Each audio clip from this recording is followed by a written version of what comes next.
بسم اللہ الرحمن الرحیم۔ شروع کرتا ہوں اللہ تعالیٰ کے نام سے جو بڑے مہربان نہایت رحم والے ہیں۔ مذہب کش مغربی جمہوریت کا نظام حکومت، اس کا نظام الیکشن، قرآن حکیم کے آئین، نظریات، تعلیمات، اخلاقیات کا کینسر ہے۔ لیکچر نمبر 39 پیش خدمت ہے۔ انڈیا اور پاکستان کے عوام 1947 سے قبل ہندوستان میں اکٹھے رہتے تھے۔ انگریز سے قبل انڈیا پر مسلمانوں کی کم و بیش 900 سال تک حکمرانی رہی۔ انگریز نے مسلمانوں کے آخری بادشاہ ظفر کو سزائے موت کی بجائے کالے پانی برہما کے علاقہ میں قید رکھا۔ اس کے بیٹوں کے سر اس کو تشتری میں پیش کیے گئے۔ اس نے وہی قید کی اذیتیں برداشت کی اور وہی وفات پائی تو اس کو رنگون میں دفن کیا گیا۔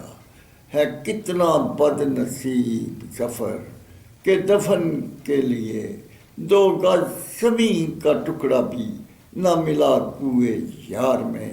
انگریز نے انڈیا فتح کیا اور ہندو ان سے مل بیٹھے، ان کی قربت سے استفادہ کرنے لگے۔ دوسری طرف انگریز نے مسلمانوں پر اذیت ناک تشدد، ان کا قتال جاری کر دیا۔ مسلمان اپنی جانیں بچانے کے لیے شہروں کو چھوڑ کر دور دراز کے غیر آباد علاقوں میں قسم پرسی کی زندگی گزارنے لگے۔ انگریزوں نے انڈیا پر 1857 سے لے کر 1947 تک اہل وطن کی اقوام کو غلام، قیدی، محکوم بنا کر انڈیا کو جیل بنا کر اس کا کنٹرول سنبھالنے کے لیے اپنے پسند کے عوام کا چناؤ کیا۔ ان کو سر نواب صاحب، خان صاحب کے خطاب سے نوازا، ان کو جاگیریں اور شاہی تنخواہیں، شاہی مراد دے کر ان کی ضمیروں کو خریدا، ان کو آنرری مجسٹریٹ کے عہدہ سے نوازا۔ باغی، سرکش، گستاخ افراد کو سزائیں دینے کا مجاز بنایا۔ وہ باغیوں کو گولی مرواتے، سرکش گستاخوں کو تھانے کے تشدد، کچہری کی سزاؤں، جیل کی اذیتوں سے گزارتے۔ انہوں نے ایسا نظام الیکشن ترتیب دیا جس میں یونین کونسل تا تحصیل، ضلع، صوبہ، وفاق تک جگیردار ٹولہ جن کے پاس مادی وسائل، افرادی طاقت، معاشی برتری حاصل ہوتی، وہی افراد ان الیکشن میں حصہ لے سکتے۔ باقی تمام عوام کو ان کا ووٹر بنا دیا جاتا اور جو ممبر چنے جاتے ان کو حکومتی ایوانوں میں شامل کر لیا جاتا۔ اس طرح انگریز نے حکومتی ٹولہ، ان کی اولادوں پر مشتمل افسر شاہی، فوج شاہی، منصب شاہی کے شاہی طبقہ کو انگریزی زبان سکھائی۔ ان کے لیے ایڈیشن نما، انگلش میڈیم، شاہی اخراجات والے طبقاتی، تفاوتی، سودی، مخلوط نظام حکومت، ان کا British law, Indian law, American لا، جیورسپروڈنس کے قوانین و ضوابط پر مشتمل تعلیمی نصاب کے حکومتی اسکالر تیار کرتے جو انگریز کے مفتوحہ ملک کو جیل، کروڑوں عوام کو قیدی، غلام، محکوم بناتے۔ ان کے پیدا کردہ وسائل، خزائن چھینتے برطانیہ لے جاتے۔ ان خزائن سے انہوں نے برطانیہ کو تعلیم کا عالمی گہوارہ بنایا، سائنس اینڈ ٹیکنالوجی میں اعلیٰ مقام حاصل کیا، برطانیہ کو عالمی طاقت بنایا۔ انہوں نے مفتوحہ ملک انڈیا کو کنٹرول کرنے کے لیے ایک انگریز وائسرائے ہند مقرر کیا۔ چند ہزار انگریز اس کی زیر کمانڈ انڈیا میں رکھے جو اتنے بڑے ملک کو ملکی غدار، جگیردار ٹولہ اور افسر شاہی، فوج شاہی، منصب شاہی کے ذریعے 100 سال تک اہل وطن پر مغربی جمہوریت کے کفر کے استحصالی نظام حکومت، نظام الیکشن کو نافذ کر کے انڈیا پر حکمرانی کرتا رہا۔ 1947 کو جب انگریز سے رخصت ہوا تو پاکستان کے پہلے گورنر جنرل قائد اعظم وزیر اعظم لیاقت علی خان بنے۔ 1948 کو قائد اعظم وفات پا گئے۔ ان کی جگہ کیبنٹ ممبران نے خواجہ ناظم الدین کو گورنر جنرل بنا دیا۔ جو 1948 تا 1951 تک اس پر فائز رہا۔ 1951 کو لیاقت علی خان کو ایک سازش کے تحت قتل، خواجہ ناظم الدین کو گورنر جنرل بنا دیا، جو 1948 تا 1951 تک اس پر فائز رہا۔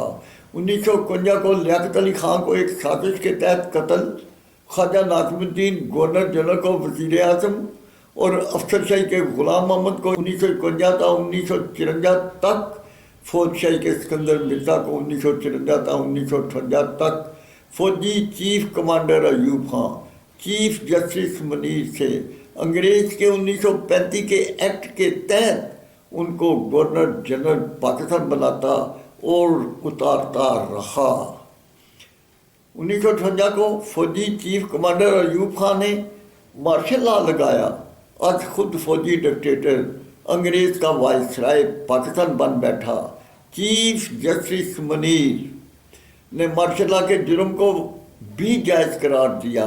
کتنی بد نصیبی کی بات ہے، غلام محمد، سکندر مرزا، ایوب خان، نہ یہ تینوں آزادی کی تحریک کے سیاسی رہنما، نہ عالم دین، نہ صاحب بصیرت، نہ انہوں نے ہجرت کی، نہ ان کا کوئی بہن بھائی ہندو سکھوں کے گنڈوں سے شہید ہوا، نہ ان کی ماں بہن بیٹی کو یرغمال بنایا، نہ ان کے جسموں کو نوچا، نہ ان سے بالجبر اولادیں پیدا کی، نہ انہوں نے لیاقت علی خان، خواجہ ناظم الدین کی طرح انڈیا میں اپنی جاگیریں چھوڑیں، نہ ان کے عوض ایک رہائشی مکان تک الاٹ کرایا، نہ انہوں نے مغربی جمہوریت کے کفر کے قوانین، انگریزی زبان کی افسر شاہی، فوج شاہی، منصف شاہی کے حکومتی سکالروں کی طرح انگریز کی سرکاری کلبوں کی شراب نوشی اصلاح کاری کے کلچر کو فروغ دیا، نہ پاکستان کے کیبنٹ ممبران ریفرنڈم کے بغیر انگریز کی سرکاری کلبوں کے ثانی شرابی سرکاری ملازمین کو گورنر جنرل پاکستان بنایا، نہ ان میں سے کوئی ڈکٹیٹر صدر پاکستان بنا، نہ سپریم کورٹ کے چیف جسٹس منیر سے اپنے احکام کی پیروی کرائی۔ حالات و واقعات اس بات کی خماسی کرتے ہیں کہ فوجی چیف کمانڈر ایوب خان یعنی وائسرائے پاکستان، افسر شاہی کا غلام محمد، فوج شاہی کا سکندر مرزا، منصف شاہی کا چیف جسٹس منیر انگریز کے سرکاری کلبوں کے سرکاری ملازمین کو حکومتی اداروں کی بجائے پاکستان کی حاکم اعلیٰ قائد اعظم رحمۃ اللہ علیہ کے گورنر جنرل کے عہدے پر بٹھا کر پاکستان کی آزادی کی جنگ لڑنے، اسلامی آئین تیار کرنے، اس کا نفاذ کرنے والے وزیر اعظم لیاقت علی خان کو قتل، خواجہ ناظم الدین، سہروردی، محمد علی بوگرا، چودھری محمد علی، آریائی چندریکار، فیروز خان ان کو حکومتی ایوانوں سے فوجی گن پوائنٹ پر غلام محمد سکندر مرزا گورنر جنرل کے ذریعے فارغ، سیاست سے بلیک لسٹ اس لیے کرتا رہا کہ وہ اسلامی آئین نافذ کرنا، پاکستان کو اسلامی مملکت بنانا چاہتے تھے۔ ایوب خان یہ گنونا کھیل افسر شاہی، فوج شاہی، منصف شاہی، جگیردار فوجی حکومتی ٹولہ شاہی طبقہ کی حکومتی بقا کے لیے مغربی جمہوریت کے نظام حکومت کو جاری رکھنا چاہتا تھا۔ اس اسلام دشمن جرنیل کا کمال یہ ہے کہ غلام محمد سکندر مرزا گورنر جنرل سے ایک وزیر اعظم کو قتل، 6 وزیر اعظم کو حکومتی ایوانوں سے بالجبر فارغ، سیاست سے بلیک لسٹ کیا، پھر ان دونوں گورنر جنرل کو مار پیٹ کر زبردستی استعفیٰ لے کر ملک بدر کیا۔ 1958 کو ایوب خان نے مارشل لا لگا کر جگیردار ٹولہ، پنجاب سے نواب کالا باغ، سرحد سے باچا خان، سندھ سے بھٹو خاندان، بلوچستان سے بگٹی خاندان کو حکومت کا حصہ بنایا، ان کی اولادوں کو حکومتی اداروں کی بادشاہت دے دی، جن کی جگیریں ضبط کرنا تھی ان کو حکومتی عوام ادارے دے دیے، سڑکیں، نہریں، ڈیم کسانوں مزدور نے بنائے، 1 کروڑ 20 لاکھ ایکڑ زمین ان کی بجائے ججوں، جرنیلوں، کمشنروں میں تقسیم کر دی۔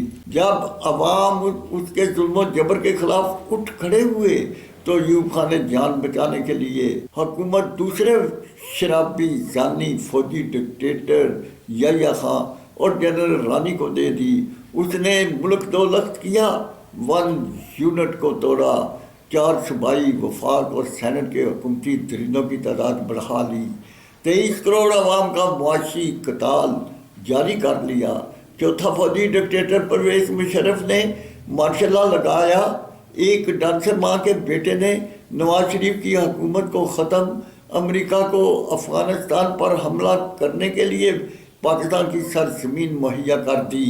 اس نے اتحادی ممالک کی افواج کی چھاؤنی بنا دیا۔ جدید جنگی جہاز، دیسی کٹر بمبوں، جدید ریموٹ کنٹرول سے افغانستان کے پہاڑوں کو ریت، بستیوں کو ویرانوں، 6-7 لاکھ افغانیوں کا قتال، 3-4 لاکھ کو مجبور بنا دیا۔